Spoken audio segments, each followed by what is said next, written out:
As global leaders gather in Dubai for the COP28 conference, a scientific consensus is growing that annual global temperatures are on the cusp of exceeding 1.5 degrees Celsius for the first time. This year's climate change summit is especially critical. It actually marks the first time that countries will take stock of how far we've come as a collective in addressing climate change and how far we still have to go.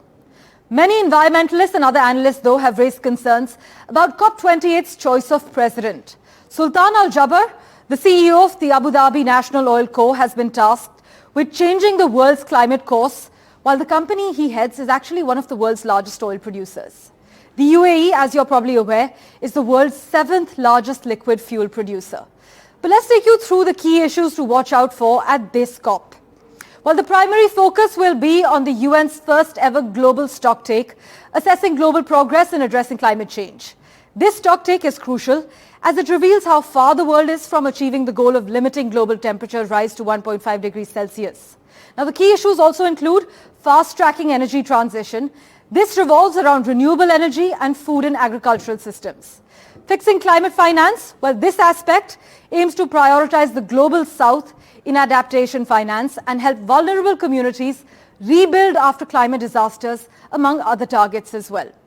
Enhancing the role of urban areas in climate action, given their substantial contribution to CO2 emissions, with an emphasis on partnerships between local and national governments, is also likely to be top of the agenda too. The other crucial area is loss and damage compensation and climate financing strategies. Now, loss and damage actually refers to the negative consequences that arise from the unavoidable risks of climate change, like rising sea levels, prolonged heat waves, desertification, the acidification of the sea, as well as extreme events like species extinction and crop failures.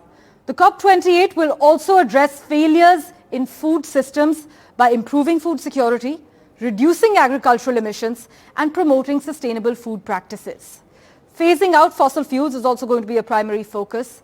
But while this year's climate financing agenda aims to better support developing nations with emergency funding, such mechanisms currently lack effective needs analysis and involve the inefficient distribution of funds.